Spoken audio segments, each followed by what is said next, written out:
Good morning and welcome to the big story right here on the BDTV Breakfast Show. My name is Elizabeth Musa. Our big story today takes us into the heart of international relations and how global perceptions can shape a nation's image. Recently, President Trump's administration placed Nigeria on a list of countries of particular concern, a designation usually reserved for nations accused of serious violations of religious freedom. It's a move that has sparked questions about Nigeria's global standing and whether this situation could have been avoided with stronger diplomatic engagement. After all, Nigeria has yet to appoint ambassadors in several key countries, including the United States of America. So the question this morning is, could the absence of an ambassador in Washington have allowed this narrative to go unchallenged? Well, to help us unpack this and so much more, we have joining us this morning Mr. Collins Nweke, Public Affairs Analyst and Global Affairs Commentator. Welcome to the show, Collins. Thank you. Thank you very much, Elizabeth. Nice to be with you again. Absolutely. Thank you so much for being here this morning. Starting with some context, really, what does it really mean for a country to be designated as a country of particular concern? What are the diplomatic and political consequences of such a classification? Well, yes, indeed, it is important to start with the context. Now, you've provided, a bit of intro to that. Nigeria was designated country of particular concern, CPC, in the first place in 2020 by who? Donald Trump during his first coming as president. In 2023, it was removed by President Biden, who actually was of the view that Nigeria does not merit to be on that list, that there isn't enough justification for that. And now, back on the spotlight amid polarized narratives about genocide against Christians, again by Donald Trump during this his second coming. The Nigerian government has obviously rejected the framing, noting complex multi-actor violence that also affect Muslims as the root cause of this situation that Nigeria is facing. Now, in terms of implications, the CPC label opens the door to the U.S. For penalties from targeted sanctions and export license restrictions to condition or cutting some non-humanitarian aid, unless, of course, Nigeria, gets a waiver. That is, if Nigeria applies for a waiver and the U.S. removes it from the list, like Biden did. So, just to be clear, this designation doesn't automatically trigger sanctions, but of course it raises, risks for defense, security cooperation, and trade optics, and can chill investor sentiment.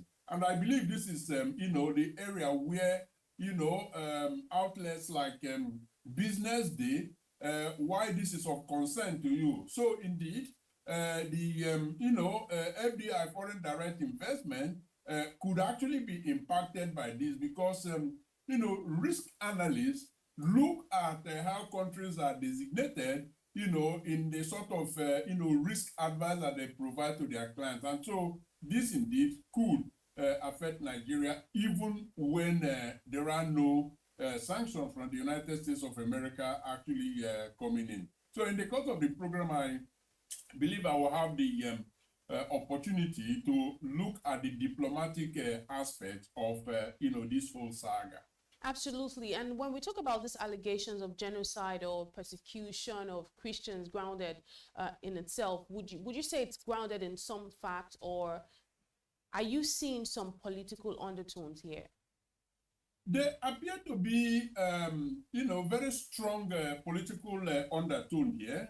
Elizabeth, you would have noticed that the current president of the United States, Donald Trump, is a highly transactional individual. Even himself has admitted it. So what we're looking at here is transactional diplomacy. In a sense, what that means is he has a way of actually twisting the arms of, partner countries.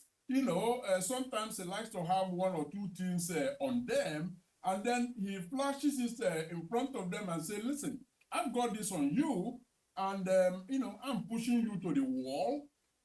You rather cooperate, and if you don't cooperate, we are going to, institute so and so, tariff or others. Let me just, drive it home with a specific example. Recently, there was a move by the United States to, get Nigeria to accept, African migrants that have been deported from the United States of America. The Nigerian government was very resolute about the fact that Nigeria is never going to sign up for such rubbish. And so when, the United States carried their message or their plea, so to speak, to Ghana. Ghana immediately, accepted. And today, they have either removed or reduced the high tariff that was placed on Ghana. That is the extent of, the transactional posture of the President of the United States. And again, let's not forget that there was this attempt to position American base in Nigeria. Again, Nigeria refused totally to accept such, such a plea, such a move. Now, United States continue to have problems with Nigeria under that. But let's not make any mistake about this. Nigeria and the United States enjoy cordial diplomatic relations. But of course, now and again, you experience some upheaval like the one that we're dealing with now. So all of this put together, there are reasons to believe that the United States under Trump is actually using this, genocide, Christian genocide narrative to get to Nigeria and force Nigeria into accepting, some agreements that, they may not ordinarily be willing to sign up to. But are there evidence of, what America is alleging? Of course, there are killings, unfortunately, in Nigeria, particularly in the northern part of Nigeria. But to say that, these killings affect only Christians is a complete, lie. Because both Christians and Muslims, are dying in droves. And I believe that the crime that you could say that the Nigerian government has committed is that they haven't quite, stepped into these killings in a manner that is expected of a country, or a leadership whose goal is to protect life and property in the first instance. So Nigeria can't quite show sufficient proof that they have protected them, that they have protected Nigerians. But it is not only Christians that they haven't protected. They haven't protected them, Muslims as well. So it goes across the board. And on the political side, the domestic politics of the United States, I mean, such issues, they are very, very popular in the United States, especially the, political base of Donald Trump. So somehow, he's also playing to the gallery of his, political supporters to say, you see, I care about Christianity, I care about what happens in other parts of the world. But other examples exist of America turning their eyes, particularly Donald Trump, to atrocities committed against Christians elsewhere in the world. So there is a high level of, double standard playing out here as well.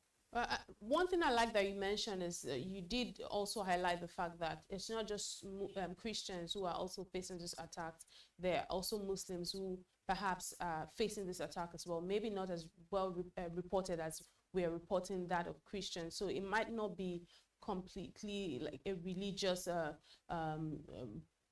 situation. It could have some political undertones. It could certainly have maybe some tribal undertones in itself. But let's talk about the diplomatic side of things. There have been people who argue that this episode might have been prevented, with more active diplomacy. And I know that this is an area that you really focus on. Do you think that the absence of an ambassador in Washington has played a role in how this entire episode has unfolded? Absolutely. That Nigeria doesn't have ambassadors in basically all key diplomatic posts around the world, and that includes Washington, D.C., means that there are fewer defenders of Nigeria's case in the United States of America. Ambassadors lead to the facts and fixed narrative. They should have brokered, Capitol Hill meetings and shaped State Department waivers. Nigeria's vacuum amplified, others' microphone. Legislators will hear of, what's his name, Ted Cruz. He has had a very, very loud microphone, all of these months, particularly in the weeks, leading up to this designation by the President of United States. But you also have to realize, Elizabeth, that there were and there are still other, neutral legislators, American congressmen and all of that, who are ready to listen to Nigeria's case, data-driven, data-proven, that will make the case for Nigeria. But due to the absence of, high representative of Nigeria in Washington, D.C., there has not been a coordinated response, to this. And so those legislators that are, amenable, positively disposed towards making Nigeria's case, they are left high and dry. And so they couldn't do very much. So now, could the presence of an ambassador in Washington stop the designation? Probably not. But could it have slowed down, the process, reduce the rhetorics and perhaps hasten a waiver? Absolutely. So it weakens, the absence weakens rapid rebuttal and relationship management in Washington at precisely the moment, narratives congeal. It, likely didn't cause the designation, but it removed Nigeria's best tool. And that best tool is sustained, Capitol Hill outreach, interagency diplomacy, and crisis communications to shape language, timing, or push for an early waiver. So that is where the lack of ambassador or high representation actually dealt a very bad blow to Nigeria in this instance. Absolutely. And how would you score Nigeria's foreign policy in recent years? I think it has become a little bit reactive, but I mean, it's really up to you. Do you think it's become more reactive in recent years than being proactive? I think it's a mix of the two, Elizabeth. There are indications that Nigeria has carried out proactive, foreign policy under the current Minister of Foreign Affairs, who, at the beginning of his, tenure as Honorable Minister of Foreign Affairs, actually churned out what they call the 5G renewed, foreign policy doctrine. That is proactive.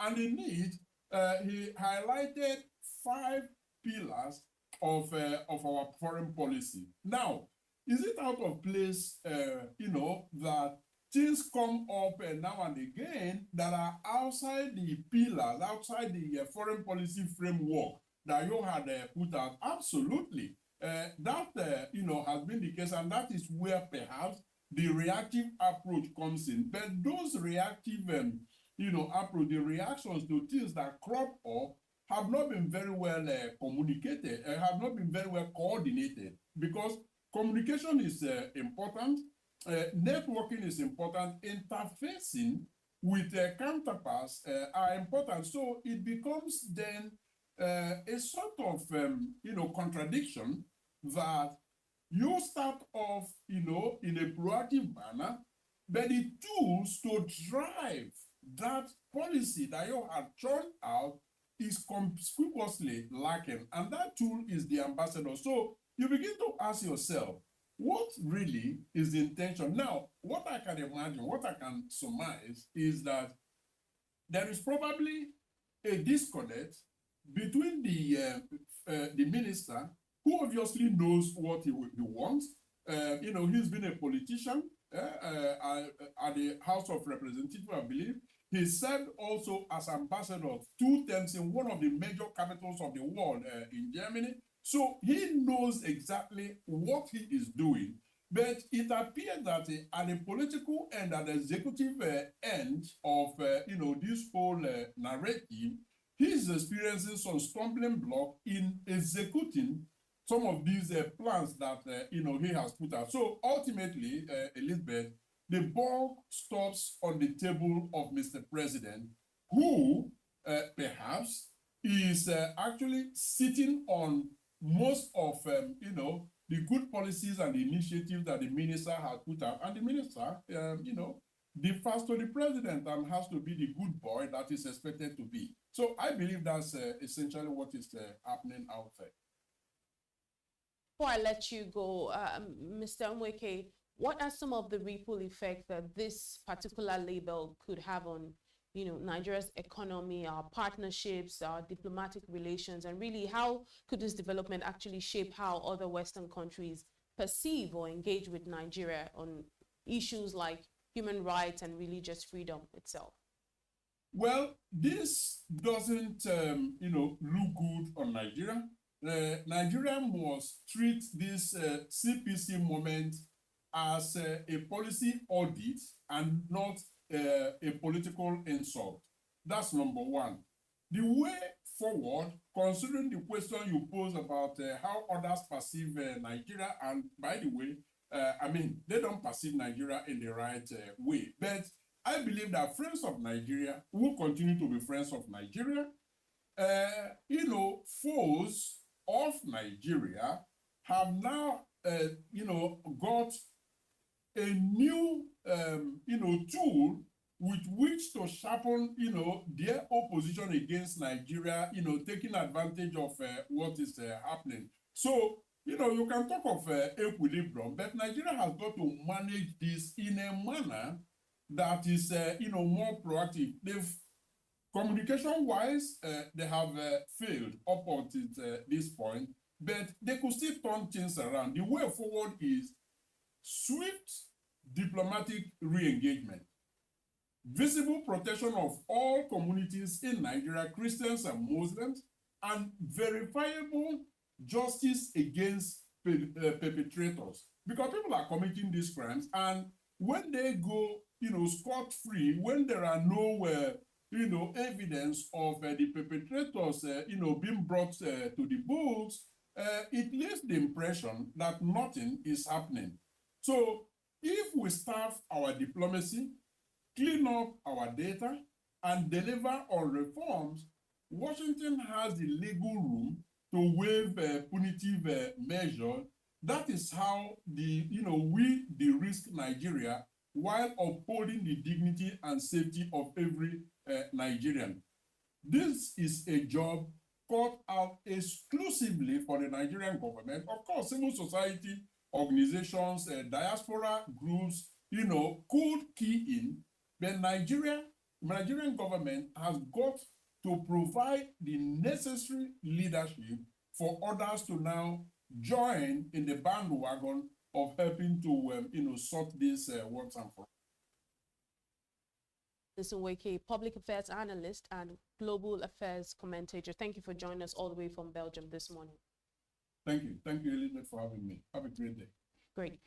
This has been The Big Story right here on the BDTV Breakfast Show. Up next is Social Listening. Do stay with us.